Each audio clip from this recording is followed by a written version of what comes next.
Welcome to Alpha Wolf's Den. It's here that we seek enlightenment. Alpha Wolf Trading recognizes that the most successful companies in the world at one point had no earnings. There's a lot more to a company than just its earnings report. That's why here at Alpha Wolf's Den, we interview executive teams. We want to get to know management. We want to understand the vision, the mission, the strategic drivers, the plan. We want to separate fact from fluff. This is not a paid for promotion interview. This is solely wanting to know the company's vision, mission, their critical success factors, their strengths, their weaknesses, their opportunities, and the threats. We want to know the long-term objective and the tactical initiatives that leadership plans to implement to achieve success. We want to know about the company's debt, the cap structure, what it's going to take for them to become self-sustaining and stop burning through cash. We want to know management's previous failures, challenges, hurdles, how they overcame them, or what they learned that they can apply in their current role. We're trying to identify the risk and the reward. And oftentimes, it's strong leadership that makes the difference between success and failure. Here at Alpha Wolf Trading, we are looking for the hidden gems. And I hope you enjoy this interview because this is one of those companies that I think could be a hidden gem. Please understand that this is for educational and entertainment purposes only. This is not financial advice, and I am not a financial advisor. Hey everybody, Tim from Alpha Wolf Trading coming at you with another executive interview. I've got Joe Delgado from Moving Image Technologies, and it's interesting that Joe is here because when I met Joe, and it was a couple of weeks ago, it's an industry that I think many of you already know. I'm not a huge fan of one particular company, which is AMC. And actually, I had a strong opinion for the industry overall. After meeting Joe Delgado a couple of weeks ago, he actually was able to maybe enlighten me and make me view things a little bit differently. And that's why Joe is here today. And Joe is the founder and executive vice president of sales for Moving Image Technology. So Joel, thank you for coming in and doing this interview. Hey, Tim, it was great meeting you. And again, as I mentioned, we definitely appreciate your healthy skepticism, and we definitely appreciate the opportunity to make you, one of us, a true believer, get you out of the house and back into the big screen. There's a lot of exciting stuff going on. There's some great content coming online this summer and all the way towards the end of the year. So yeah, it was great. I love doing the missionary work because it's something I'm passionate about. And it's relatable, right? I mean, everybody I think has a story about going to the movies and sharing that communal experience.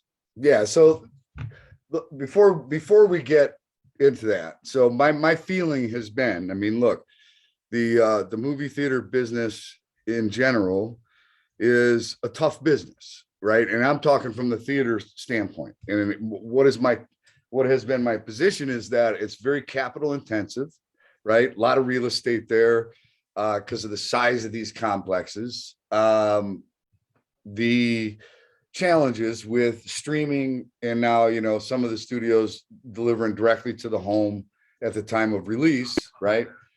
And it was COVID, I think, really kind of emphasized, you know, crowds and that whole thing. I mean, it was a tough business before.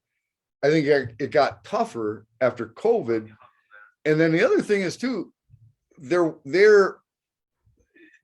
don't have their own product. They are really dependent upon the studio to provide a good product to be able to fill those seats, right? So that was kind of my whole take on it. And I felt as though it was a dying business model.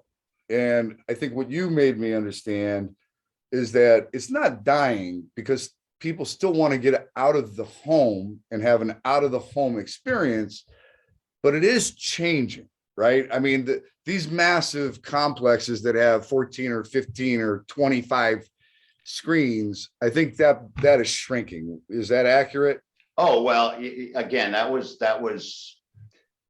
a lot to address, and hopefully I'll get to, and I'll be able to hit those points. But first and foremost, you know, the industry just in the last, you know, 15 to 20 years has already started to change, even before the technology on the display of the movie and the actual, you know, immersive audio and the big seats.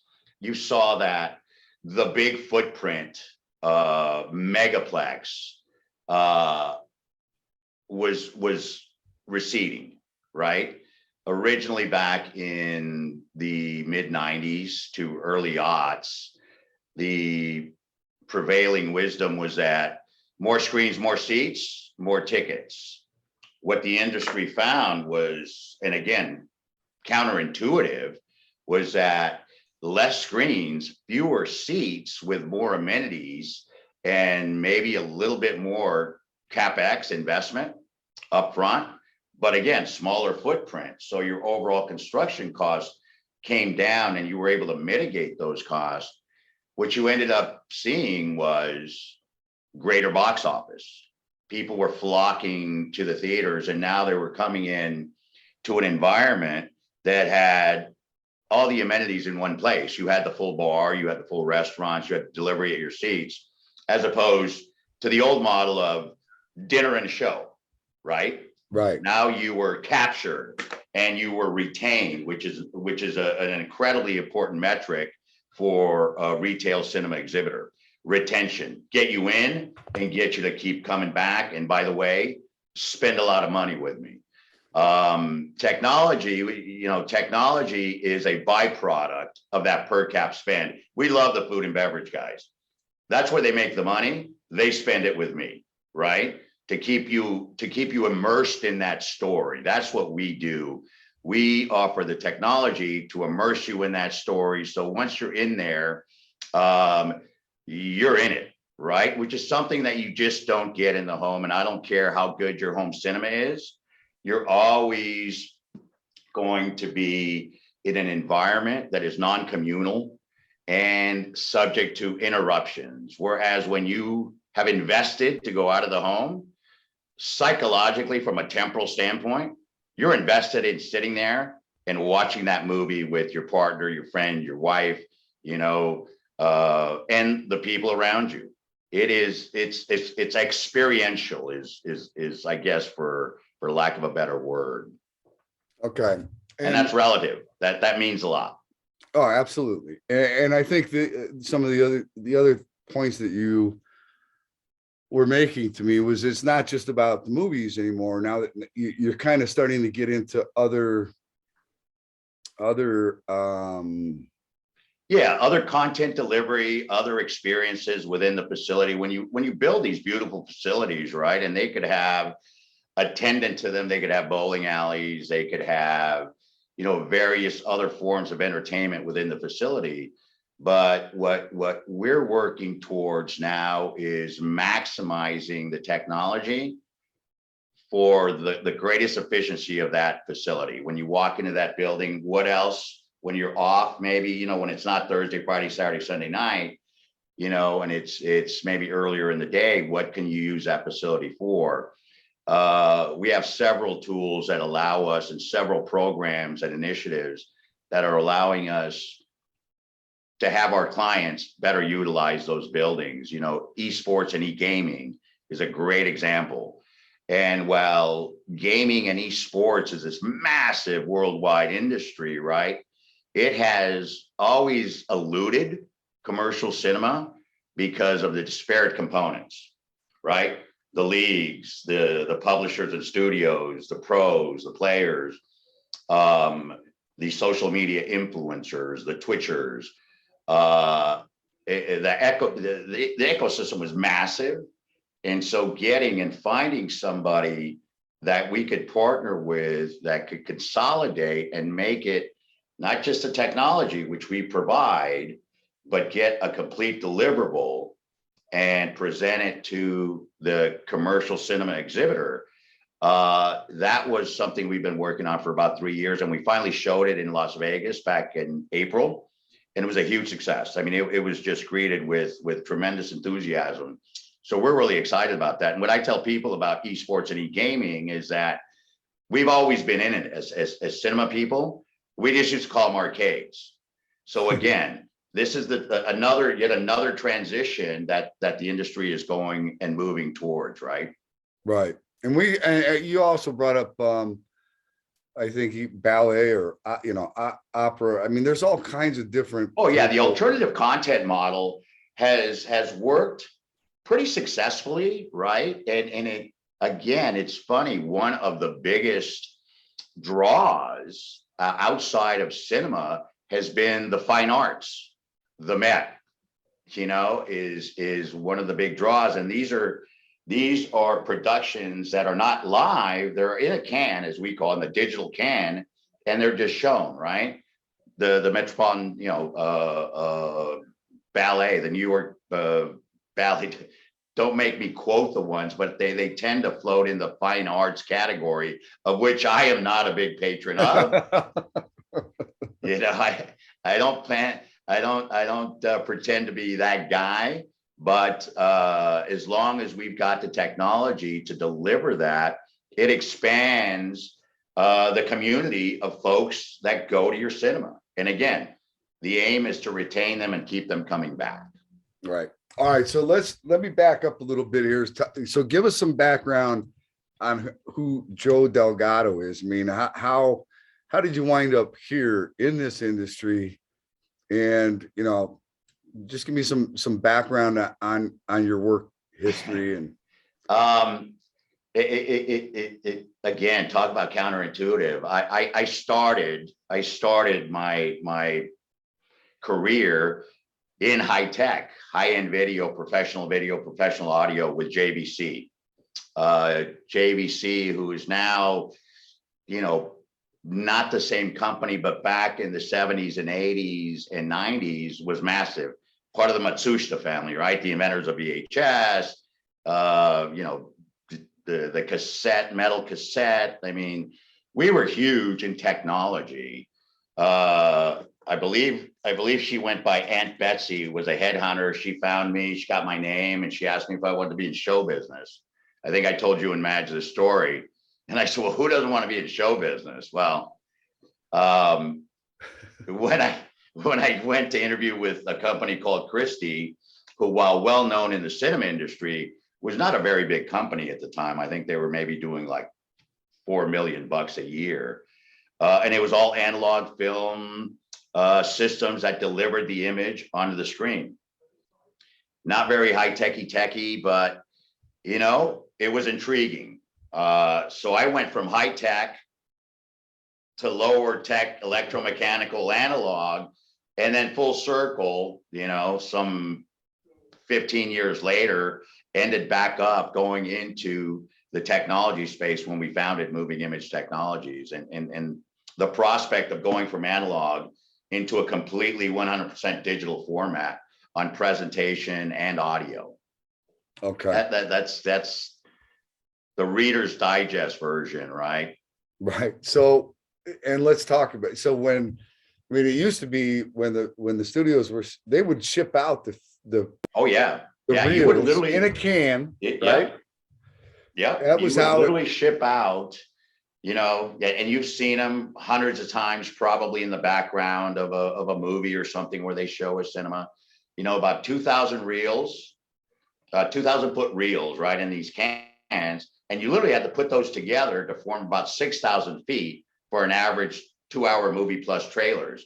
So you had to do all this gluing and splicing. It was labor intensive and very, very analog, as opposed to what I was accustomed to with digital formats, and even the analog formats, like VHS and 3/4 inch videotape. While they were analog, the entire movie was on a cassette, right, this big. So going to seeing these big 6,000-foot pancakes of film kind of took me back. so then we go to, now we're at digital. So we've gotten a lot more efficient in terms of delivery, right? Huge. And what the studios did, and the reason that we have digital cinema as it exists today is purely financial. While a lot of us that appreciate the value of a great 35 millimeter print, what we used to call an answer print, it's kind of like a vinyl versus CD versus digital kind of thing.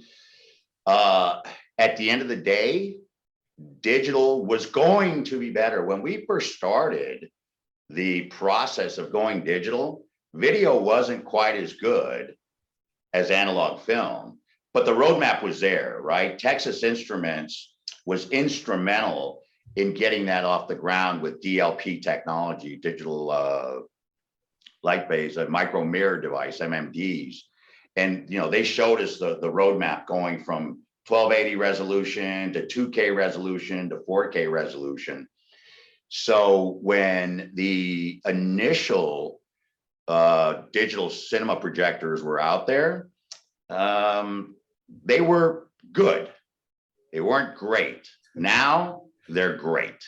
And we're getting into the second and third generation, sometimes in some cases, fourth generation of that existing platform, that digital platform. But it has progressively gotten better and stabilized as really, really good. And then you also mentioned briefly, so you've got that portion of it that has gotten really good, but now you're talking about LED displays, right? Screen. So, but if I could just finish the thought on, go ahead. What happened with digital cinema, Tim, was that while we all knew that the quality was going to get there, and obviously it has, the real incentive was purely financial. The studios formed a conglomeration called DCIP, Digital Cinema Initiative, to form standards and specifications, right? So it wasn't just anybody with a digital projector could show first run feature film.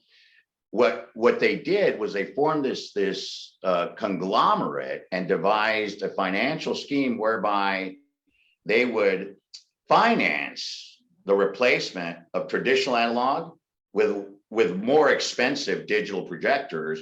And they did that by what you just mentioned. You got rid of the physical logistics of shipping, hundreds of pounds of film. And when you add it all up, if I remember correctly, back in the day, they were looking at saving like 1.2, 1.3 billion just in logistics, right? And that's the way they were able to finance through what they called virtual print fees, where every time you played a studio's movie, the studio literally paid you to help subsidize and mitigate the cost of that digital system. So it was really clever. So right then and there, we knew that the industry was headed in the right direction, because you took into account performance, and then you took into account the financial aspect of a healthy industry, right? Okay. And then, so I'm kind of mixing it up a little bit here, but today, I mean, what you had mentioned to me was that there was, I mean, you named off a couple of theater brands that I had never heard of before, but they're smaller venues with dinner Yeah, and drinks and the yeah, whole deal, right? That yeah, are really kind of taking off in other parts of the country, and they're grown rapidly. yeah. While we do a lot of business with the majors, right? The AMC's, Regals, Cinemarks of the world. Those are the three biggest exhibitors in North America, followed by Cinépolis and Cinemax, rounding out the top four, five theater exhibitors. What what we're seeing is the fastest growing segment. And by the way, all those big exhibitors, all those big circuits, as we call them, are also in this space. The fastest growing segment is the dine-in cinema or amenities based, where you come in and you have a complete complement of all your amenities. You have the big seats, you have the full bars, you have the full restaurant. So you have a complete offering when you go into one building, right? Again, taking the old model, which was, yeah, let's go do dinner and show. And then maybe when you show up, you buy popcorn and soda or something. Well, now, where you used to have that per cap spend of $7 to $8, you're looking at per cap spends of 35 to $50, right, per person. And again, that a lot of that gets reinvested in technology. Hence, it comes to us, right? We're that link in the value chain. Okay. So, and then now I can go to so you got the projector portion of it done. You got the seats and the amenities done. And now the next thing is going to be the actual screen itself, right? Yeah. So that's cool, right? And this was something that we talked about that evening in Vegas. It's so exciting. So when you look at the way you see a movie, the only thing that's changed is the medium. Where we used to have film as a medium, now we have digital projection as a medium, but you're still projecting traditionally onto a big white screen. When you project light in a dark environment onto a reflective white screen, it's very difficult to maintain contrast ratio and color purity, right? Because you're literally shining it onto a white surface. So it's hard. You're projecting black onto a white surface. And shades of black are ridiculously important, again, from a temporal standpoint, to how you view things. So as we started the digital rollout back in 2009 to about 2011, 12, it's still shown traditionally in a front projection format. The next wave of technology is going to be emissive. So just like your televisions at home, where the image is now coming at you, right? Instead of projected and reflected at you. That technology has been elusive because, like everything else, economies of scale and price point. So the micro LED, and that's the space that we're looking at. This is LED technology, right?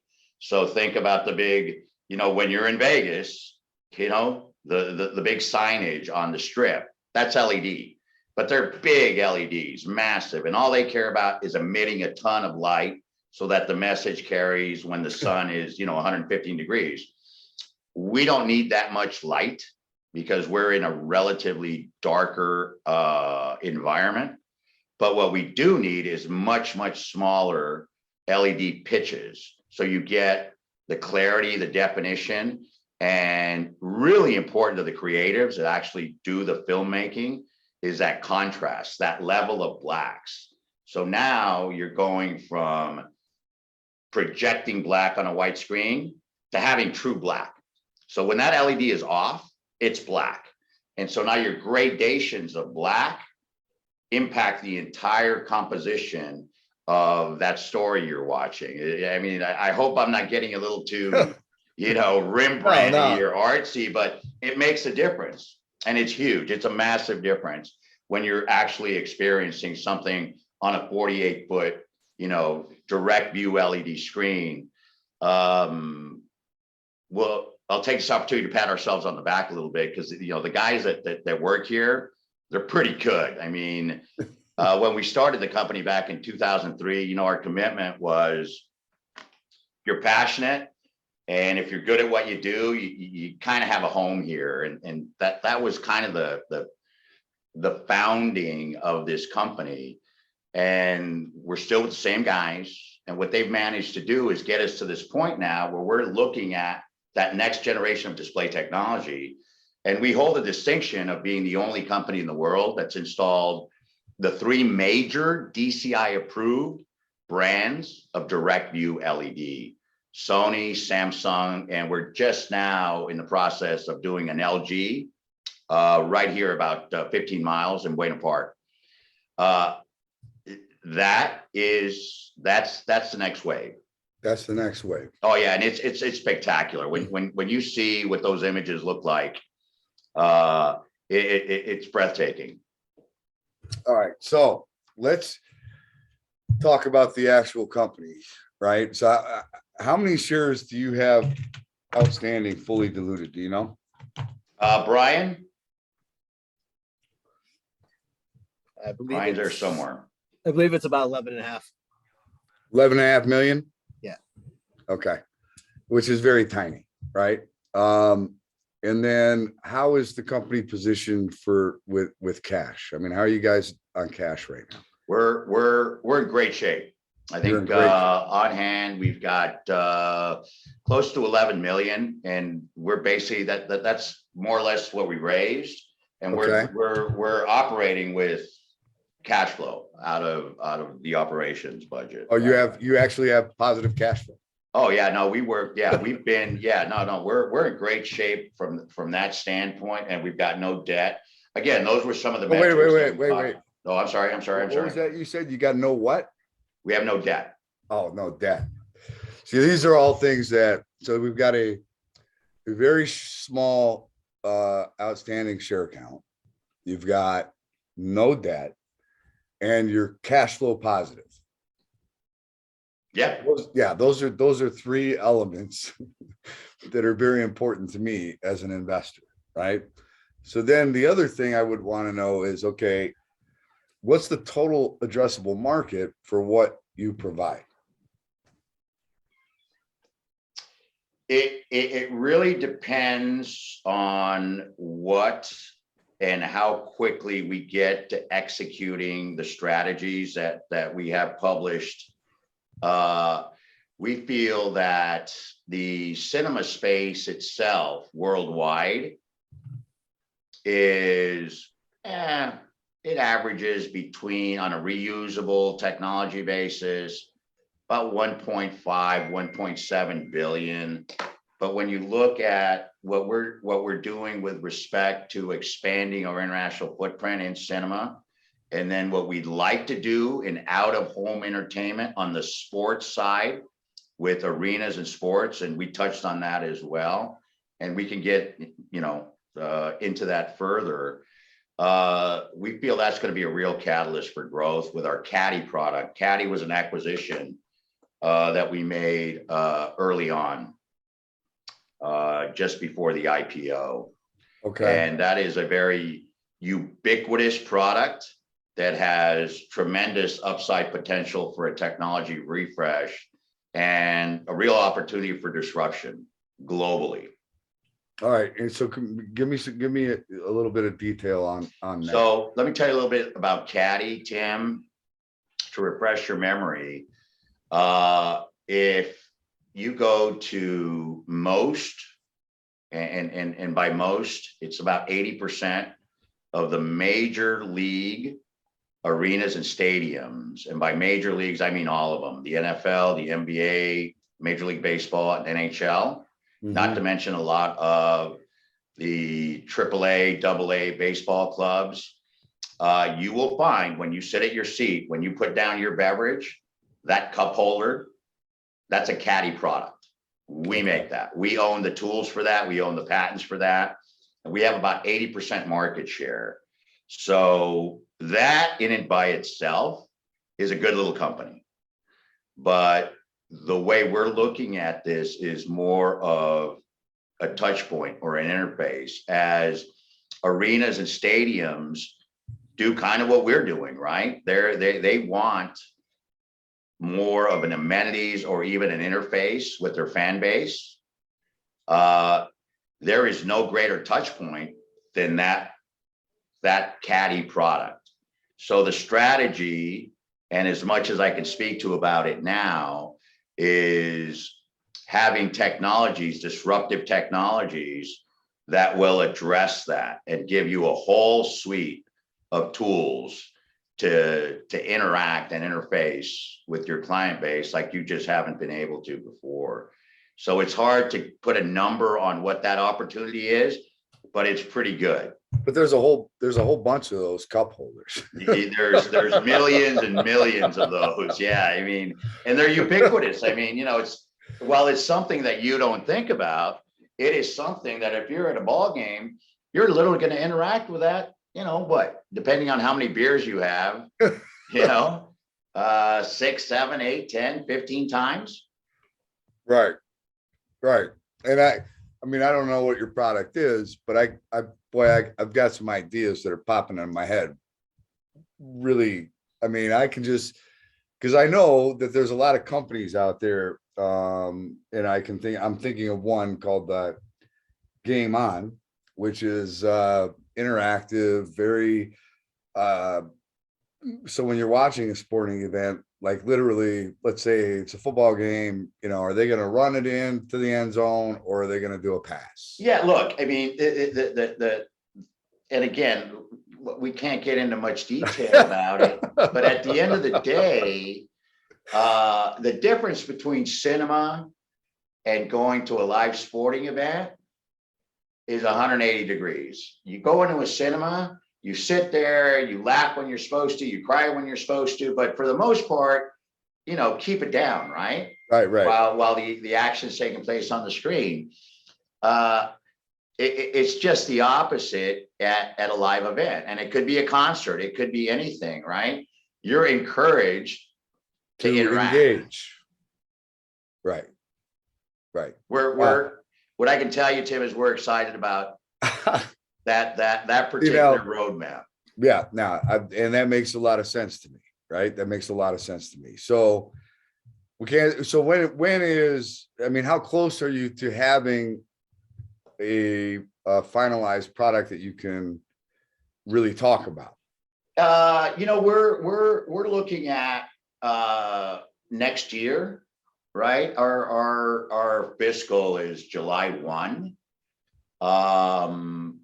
So we're coming up on the end of our first fiscal year. So we're looking at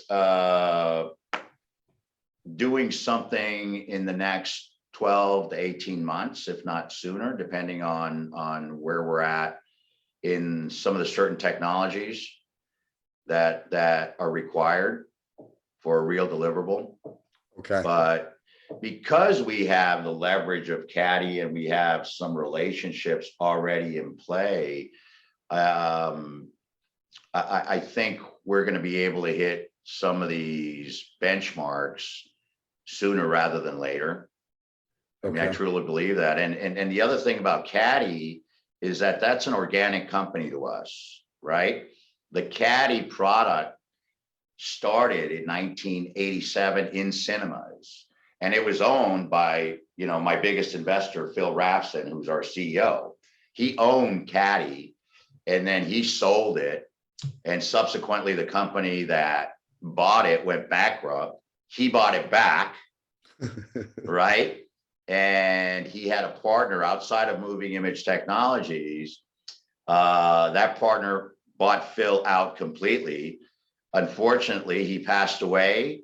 So we came in and bought it from the estate. So Caddy has always been either with us or on the periphery with us. And when they took off in arenas, they just did a tremendous job. Their marketing and their salesmanship was tremendous. And it takes, believe it or not, it takes a tremendous amount of product development and product management, because not all cup holders are the same. And while that sounds kind of boring and nerdy, it's kind of a big deal. the materials, the material science part of it, being out in the sun and the UV and the colors and all that. Trust me, Tim, I know way more about injection molding than anybody has a need to ever know. That doesn't sound very exciting to me. No, it's really not, but it's the deliverable is kind of cool. Right. No, I you got my head going. I'm going in all kinds of different directions right now as I'm thinking about the potential of that cup holder, right? That's a pretty big deal. So there's a bunch of them out there, right? And I can absolutely see how that could be a pretty sweet little deal. All right, so we got LED screens, right? We've got potentially some pretty cool. Are you in any kind of a pilot program right now with? Yeah. So yeah, this is a great opportunity to tell you about some of the stuff that is disruptive that we're doing in the core business, right? Right. So when you look at what we've done traditionally, when we founded the company back in 2003, and we were starting to transform pre-COVID. So in our business, most of our revenue came from brand new construction, brand new theaters that were being built all over the country. And we had pretty significant capture and market share there. Remodels, right? We were doing a lot of remodels. And right now there's money being spent on remodels and refurbishing technology because of the government grant, the shuttered venue operational grant that the federal government gave out as part of the rescue plan back in December of 2020 is being spent now, right? Right. So we're capturing all that. But when you look at that as a spectrum, here's the front end of a brand new building, and then here's the opposite end where you're doing remodels and technology refreshes. But our relationships with our customers, are every day. We're talking to these people all the time. So what we've done is we've developed tools for interacting with that operations. So when you have 37 to 40,000 screens in the US, you're not waiting for new construction or budgets to be spent on remodels or technology refreshes. You want to deliver to the operations, the everyday operations. So two of those tools are really, really cool. The first one is what you and Madge and I talked about, is the accessibility product that we have, Moving Image Translator. And we just acquired a company called USL, and that has the accessibility product for hearing impaired and visually impaired that is required by law. That is under the Americans with Disabilities Act. You have to buy a certain amount of this technology per screen, right? This has to be purchased. On the investment side, you layer that with Moving Image Translator. There you have a completely brand new demographic that for the most part hasn't been tapped. And that is roughly 70 million non-English proficient speakers in this country alone. Think about that. That's a population of a large country that has literally existed within our own borders that has not had access to cinema because the primary barrier being language. So what Moving Image Translator, what MI Translator does is any language that is available from the studios when they release that movie. So take, for example, Top Gun Maverick, which is going to be released this Memorial, which is going to kill, by the way. It's just going to be huge. It's going to break records. No, really. I mean, I saw the trailer. The over-under is massive. It looks badass. I might even go to the theater to watch. Yeah, it's just going to be good. Tom Cruise is just a movie star, right? I love that guy. But it's going to be released in probably 70 languages. And that studio, Paramount has, and by the way, they spent a lot of time, energy, and effort in making sure that those translations are perfect. right? Capturing the individual dialogue, slang, and all that in the different languages. So it's not nothing that is taken lightly. So now what you're able to do is download as many languages as you want, and you can now do outreach to these non-English proficient communities, whether they be Spanish, Korean, Mandarin, Japanese, Farsi, French. Again, as long as those languages exist and you have a significant market that you can reach out to, that is a brand new customer base that probably is going to spend more money. You know, studies have shown that the immigrant communities tend to spend a little bit more than the native communities or the native English speaking communities. So that is something we're really excited about. So let's really highlight this. So what it is you've got this pair of glasses, right? They're augmented reality glasses. They're AR glasses. So the glasses that I'm wearing, that you're wearing, right? You actually put these on. If you wear glasses, that's okay. You put them on right over, and you literally see the language projected in a very unobtrusive way.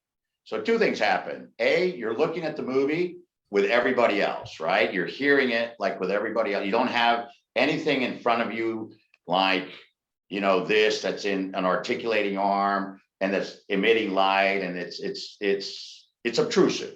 Right. But that's okay, right? Because that the ADA stuff is like that. That's okay.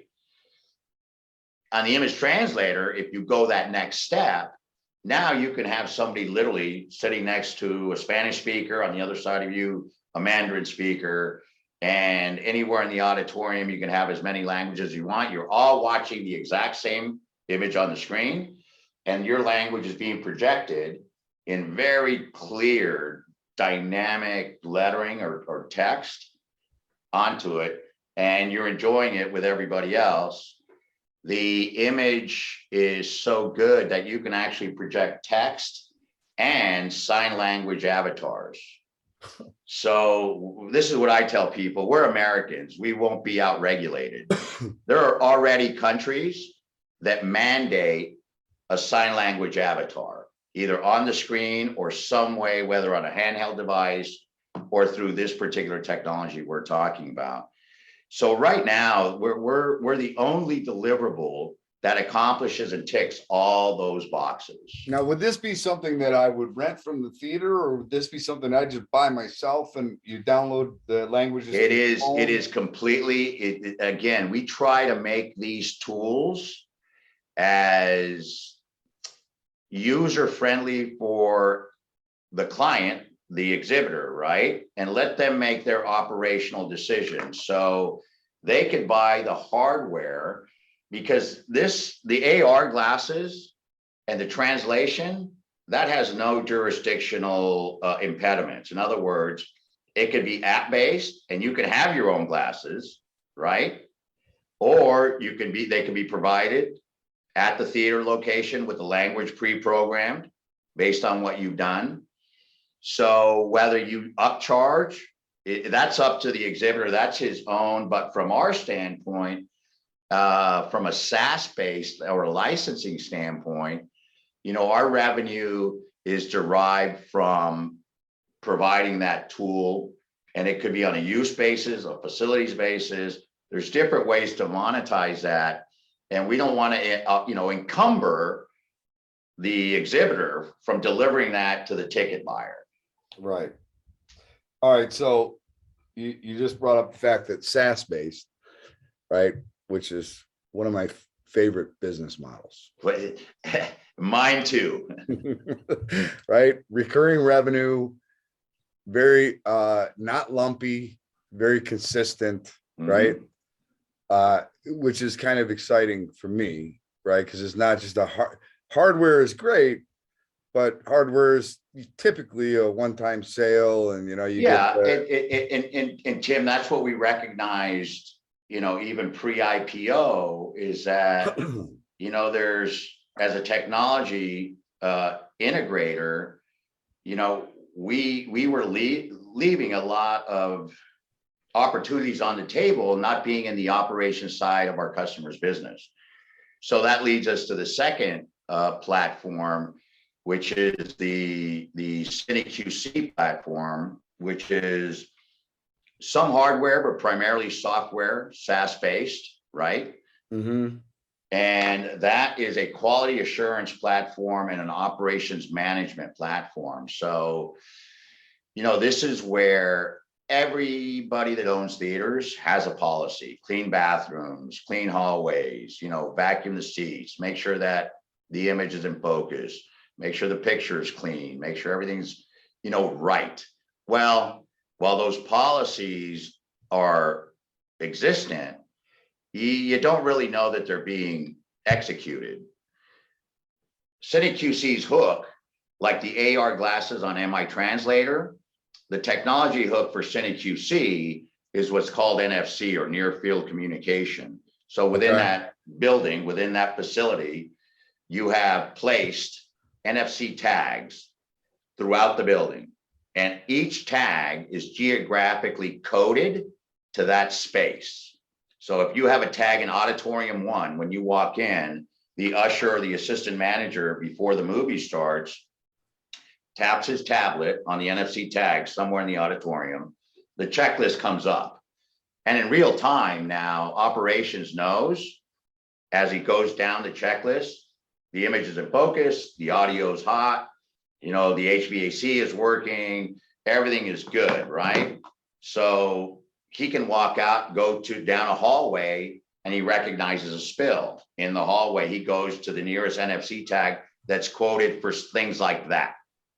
So now they make sure in real time that spill has been disposed of, and to a certain extent it mitigates some litigation because everything's timestamped and it's real time. Same thing with bathrooms, same thing with kitchens, same thing with inventories. And by the way, you can do training and human resource allocation. So it's a very varied platform, right? And again, the genesis of this is cinema, and we've got National Amusements already on board. In fact, we're heading to Boston in the middle of June to finalize negotiations with them on this. But just as importantly, we feel the opportunity for CineQC has an underlying platform, which is Venue QC, that will be applicable to those same arenas and stadiums that we talked about. Okay. On a quality assurance standpoint. So I've been to a lot of these trade shows for sports stadiums, venue managers, where this platform just doesn't exist. Okay. So we're really excited about going forward, integrating all these technologies, right, and delivering them to these out-of-home experiences. I mean, you've got a lot. You got a lot of initiatives happening here, and they all sound exciting. And they're sound because we this is not pie in the sky stuff. This is stuff we've lived it, right? So we've lived stadiums and arenas. We've lived the cinema. So, we're sticking to our knitting. We're just going forward with technologies that we feel are disruptive and just don't exist. They're disruptive, and they do what? They make the consumer experience even better. And it makes the operators more efficient.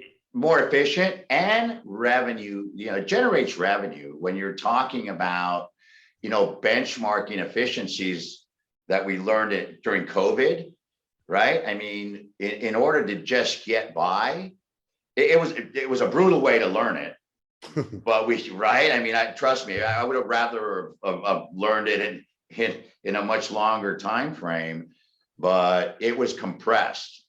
And so the fact that we were able to go public in July of last year, I thought was very opportune, because while we had these initiatives on the drawing board, because of the investment community's faith in the company, we were able to allocate the financial resources to get this going. Hired in a time when there was a lot of disruptions. Theaters weren't open and all that stuff, but that gave you guys time to really focus on this stuff, right? Yes. Which would have been much more difficult to do if everything was running as it's supposed to be running, right? Yeah, and you always like to think to yourself that, yeah, well, I would have time, but truth be told, there were silver linings, and this goes back to the beginning of the conversation and your healthy skepticism with streaming, right? I mean, the fact that COVID and streaming was coming online the way it was a perfect storm. So if the theater industry was going to go away, it should have happened back in 2020. Right. And it didn't. I mean, I think we're coming out of this bigger, better, stronger, faster, right? Kind of like the $6 Million Man, the whole Steve Austin thing. I'm just thinking about this. I want to back up for a second here, because this system right here, I'm just thinking about conventions, because a lot of the conventions have very interactive shows and stuff like that, right? Oh yeah, absolutely. And I know that you get international travelers all the time at these, this is Vegas. I mean, I'm in Vegas. What are we? We got one of the biggest convention hubs in the world, right? So I would think that this would be a product that could be used at some of these convention. How do you? Well, I'll tell you how, Tim, and we've thought about that, because cinema, and this is the other thing that is little known and vastly underappreciated in the marketing world. Cinema is a massive springboard. If you want to launch certain brands and certain technologies, cinema is just a tremendous way to do it. The biggest example is Dolby, right? I mean, think of Dolby, think of THX. Think of what Sony has done over the years in cinema. And while the revenues in cinema aren't that big, recognition and brand equity gets built up because you're captured. You're in a cinema, and something like Moving Image Translator gets a guy like you thinking, my convention center could use this, right? And MI Translator, Moving Image is not directly correlated to cinema. I mean, we can do outreach as long as the language is there and the outreach from the venue owner is there. That's the technology. But capturing it first in cinema, that's where we feel the brand equity is going to be built. Right. Does that make sense? I mean, yeah. I mean, it's a big deal. Cinema is a big deal from a marketing standpoint. Right. Makes sense. All right. The margins on these individual platforms. What do you think? The goal is margin expansion, right? Mm-hmm. When you look at our traditional business, a lot of our manufactured goods are in that 45 to 55%, because we make stuff, by the way, Tim. I don't think we touched on that enough. We have a factory. We literally make something like 45 products, and then when you start to do derivatives of those, it's it could be 200 that we make right here in Southern California. Which I love. You make it where? Oh yeah, no. Listen, you make it right here. Right there in Southern California. Yeah, right here. We like anybody else, there's always some stuff, chipsets, things like that. But primarily, we are pretty solid and self-sufficient from a manufacturing standpoint, right? So that's just one of the things that we're probably most proud of, because we like doing it here. So nothing wrong with making stuff right here in the good old US. Look, we found that our efficiencies are such that to offshore it doesn't work. Right. So not a big supply chain issue for you. No. Which is, I think really important, right? No, big time. And I love, I mean, call me whatever you want to call me. I love making stuff right here at home.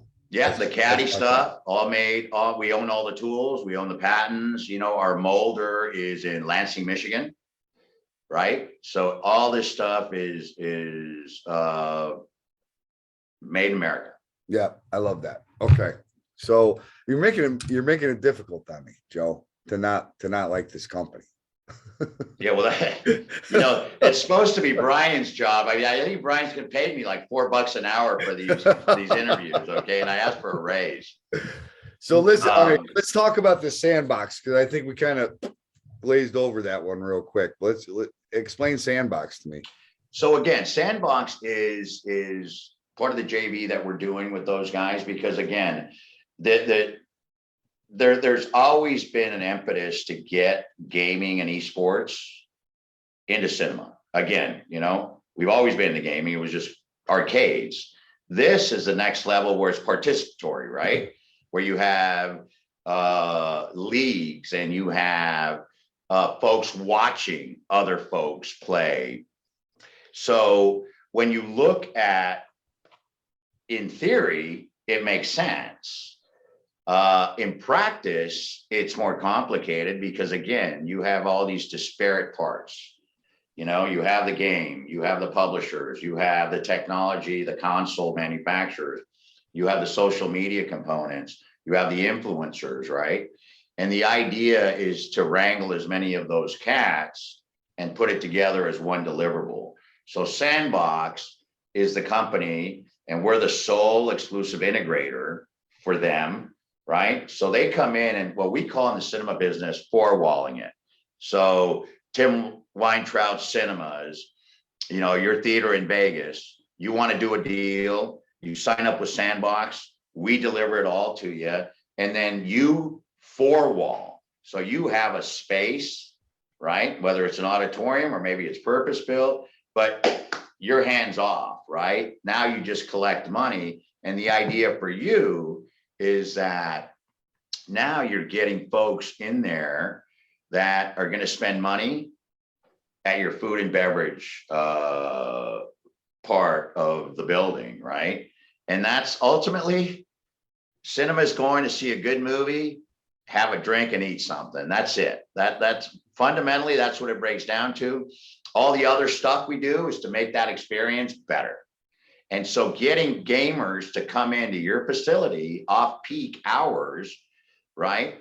And I liken it a little bit to bowling. 70% of bowling alleys' money is league play. It's not the pros. We're not interested in the pros, right? So what is that big by Luxor? I mean, it's this massive, it looks like it's a 300,000 square foot arena. That's esports arenas, right? But that's for the pros. We're not going after those guys. If they want to come and play, great. But you're going after the amateur ranks that are going to come in Des Moines, in New York, in San Jose, right? In Del Rio, Texas, where everybody games. Right. And so ultimately Sandbox coalesces all that into one deliverable. Us on the technology side, and then all those disparate components to make it an experience that gets you revenue and gets Sandbox revenue. And of course, we do all the technology integration, right? Okay. I mean, this went from being probably an industry that I wouldn't really even look at to now.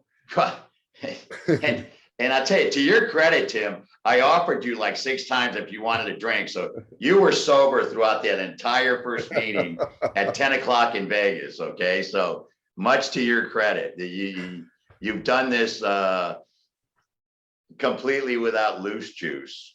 All right. So let's talk about, let's talk about the executive team, because it's always been, for me, you can have a great product, you can have a great service. If you don't have great leadership that can execute, then I think the odds are stacked against you, right? Absolutely. And I think that really gets highlighted in the public markets, right? So you've got Phil, who you already kind of brought up. That's the CEO. But just a little background on Phil. Phil, one of the most successful reseller dealers in the country and internationally, really. So Phil started his company with a partner back, I want to say in so call it the mid to late 70s. And they were resellers. They would buy from a vendor, from a manufacturer, resell it to a cinema owner, right? And they were very successful. They were based out of Minneapolis. But personally, Phil, he went on and he was a vice president for Warner Brothers International Theaters. Warner Brothers used to own a bunch of theaters worldwide. Because there was something called the consent decree, Warner Brothers couldn't necessarily own theaters in the US. But outside the US, they had something like, I don't know, 1,500 screens. Phil was instrumental in building and supplying and equipping most of those screens worldwide. And he was my customer. He was my customer for many, many years. When I was at Christie, I sold him a ton of stuff. Eventually, he sold his company, right? Did very well. And when we thought about starting Moving Image Technologies, I'd explored venture capital. I'd explored, maybe doing something with some of the bigger manufacturers like Kodak. But ultimately, I settled with somebody that I trusted, like Phil, who, by the way, I was God's way of telling him he had too much money. So why not throw a little cash our way? And he was excited to do that. So, tremendous leadership, tremendous success in the industry, great relationships. So that's how we were able to leverage that. And here internally, right, from an engineering standpoint, this company was founded by myself and a bunch of engineers, right? Bevan Wright, David Richards, Glenn Sherman, who's since passed away, had a PhD in laser optics. So the technology part of the name is that's the passion play here. I mean, we have a lot of fun because we love what we do, but the core executives and the core personnel are technology based.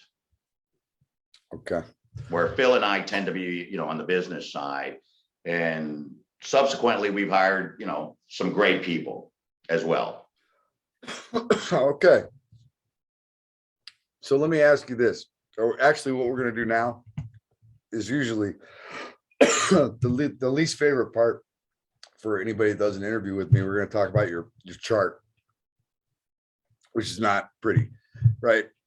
But the bottom line is, with everything that we just talked about, now keep in mind the overall market in general, excuse me, and the small cap and micro cap space has been getting hit for the last 14 months. And it doesn't really matter what the company does. So it's not, in my mind, company specific. It's the overall market. So, we've seen a lot of pain, and this chart here is in a long-term downtrend. But I will say this, it is also showing signs of stabilization, right? So when I like to find companies is when you have that long-term trend break. In other words, you have this trend from what it was this back in 2021, right, to here. And when you break that long-term trend and you close above it, then it could be the beginning of a new long-term trend that goes from the lower left to the upper right, right?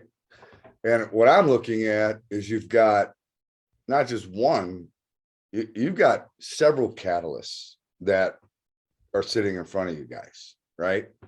And it's just a matter of executing now. Yeah. Yeah. And I think, Tim, and again, my first rodeo, and I've said this to Brian, I mentioned this to you and Maj. I mean, we're confident, that we're tracking well. First, second, third quarter earnings, we're tracking wonderfully. We've made some acquisitions that we feel are paying off, that are going to generate revenue. So all our trends internally, we're very, very, very positive about. we can't control what we can't control. Fortunately for us, when we did go out in July, we were able to raise a sufficient amount of capital, and we're not in cash burn mode. We're operating like we would, and we've got that financial wind in our sails for the execution of these strategies, right? So I think you asked me, so what happens if your stock market, if your stock price doesn't get, and I believe I answered, it's like, we're still going to make a ton of money. We're going to be that value company. I mean, if you guys don't catch up to us, well, that's on you guys, not me. No, see, so, and this is what I want to talk about. I mean, look, when the market, is the market correction over? I don't know. Look, we got a lot of uncertainty in the market, and the market hates uncertainty. I mean, you've got for sure rising interest rates. We've got, Russia, Ukraine. I don't think COVID is dead. I think, we're probably going to have a variant come at some point, but will it be as lethal as it was in the very beginning? I don't think so. I think it'll become more and more like the flu, right? And life goes on, right? And these people are still going to want to go out and do things, right? I mean, I don't think that's going to go away, especially if the experiences become even cooler, right? If they become even more engaging, like with the caddy and all this other stuff that you guys have coming. So I look at it as, this is a very interesting story with a huge market opportunity in front of it for multiple products, not just one. And then you've got, as I look at the chart, so you're looking at this company that's sitting at around $1 a share. And here's the thing, round numbers are, in the stock trading world, have a lot of significance, right? So right now you're trying to stay above that $1 holla, is what I like to call it, right? The $1 holla. Sure. You get below the buck, and then you're going to get maybe, so you guys are on the NASDAQ, right? You guys are on the NASDAQ? No, we're on NYSE. You're on the what now? New York. Oh, okay. You're on the American Stock Exchange. So you get below $1. I don't know what the American, I'm not familiar. Do you get if you stay below $1 for X amount of time, do you wind up getting a letter from the exchange saying you got a X amount of time to get your stock back above $1? Brian, do you know that? I don't think so, but we'll obviously be checking that. But I mean, a lot of companies. The NASDAQ has that, right? So if you're like below $1 for, I think, 30 days, then you get a letter from the NASDAQ saying you got 180 days to get your stock back above $1, right? And then that starts a whole thing. Maybe they have to do a reverse split or whatever. I don't know how it is on the American. I'm not exactly sure, but the bottom line is it's 180 days. And then you get another 180 days. If you don't get it done, you just have to submit and request another 180 days. So I think you have enough catalysts ahead of you, unless we shut the economy down completely 100%, then that would be a big problem, right? Yeah, in which case, then, everybody's screwed, right? Right. Yeah, right. One of the things, people have asked me, well, what keeps you up at night? My sort of Damocles is, if the government shuts us down, but if the government shuts us down, it's like, what can anybody do, right? Right. I mean, if it's the end of the world, it's the end of the world. Yeah. And then who gives a shit? It's the end of the world, right? But all I can speak to, Tim, is that we're pleased with our progress. Our board is pleased. I think our board has, while they've, we're familiar with a couple of the board members. We've known them for quite a while, and they're familiar with our industry. They've gotten to be a little bit more in the weeds, and they're very pleased with our progress so far, and with our management so far, right? And I think just as an industry, I go back to my favorite movie star, Tom Cruise. He may be a little weird, he may be a little quirky, but the dude does movies, man, and he would not release that. So, Top Gun's been in the can for 2 years, about 19 months, give or take, right? He wouldn't release it. Mission Impossible has been in the can, right? That's coming out later in the year. You got Avatar around Christmas. I can guarantee you, I'm going to go see Avatar. Yeah, I mean, you look at either go straight to Avatar's trailer or go to Yahoo and see the trailer. It's Way of the Water or something. I mean, if you thought the images and the effects were cool back then, I mean, what Cameron's doing now is just crazy, right? So all I'll tell your followers and your viewers and your subscribers is go to the movies. It's going to get fun again. It really is.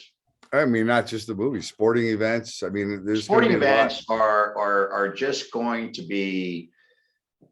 I mean, the NFL just keeps making more and more money. I mean, at what point, right? I mean, even the NBA is doing pretty well in spite. Okay, the Warriors are a big draw. But, when you lose the Celtics and the Lakers, there's a drop off. But, you've still got that. Baseball is out of home. They're packing them in the stadiums. I mean, hockey, man. Who would have thought?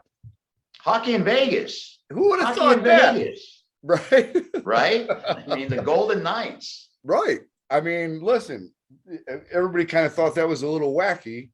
Are going to have a hockey team in one of the hottest cities in the country, and guess what? And we go back to the fact that these are industries that we've lived in and that we know. So it's not a stretch for us to bring tools, products, and services that are unique, right? Right. And gaming. I mean, gaming's not going anywhere.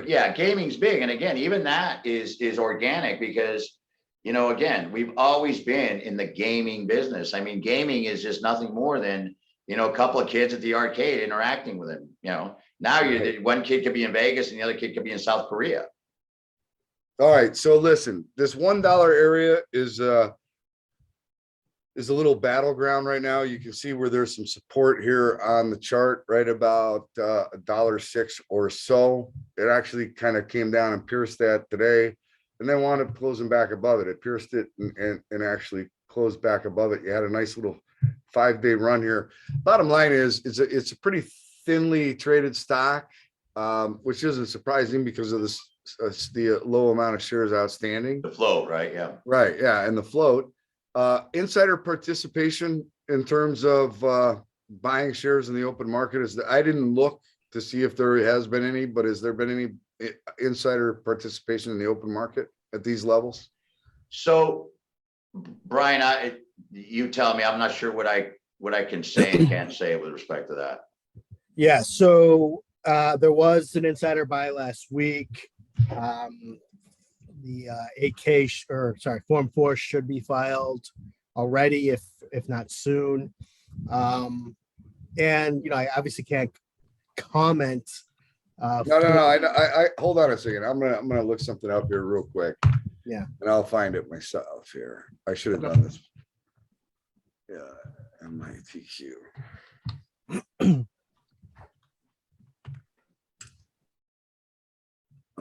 MITQ. It looks like, what do we got here?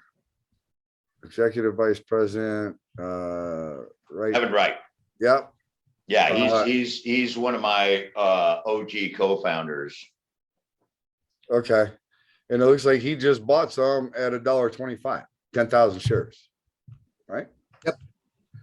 Open market purchase. See, that's I like to see that, right? I mean, that's putting your money where your mouth is, right? For sure.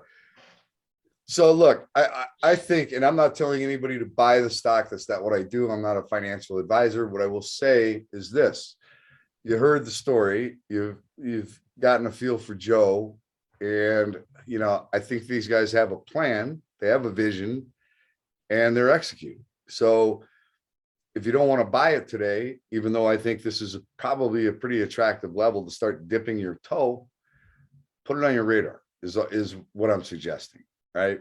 Put it on your radar.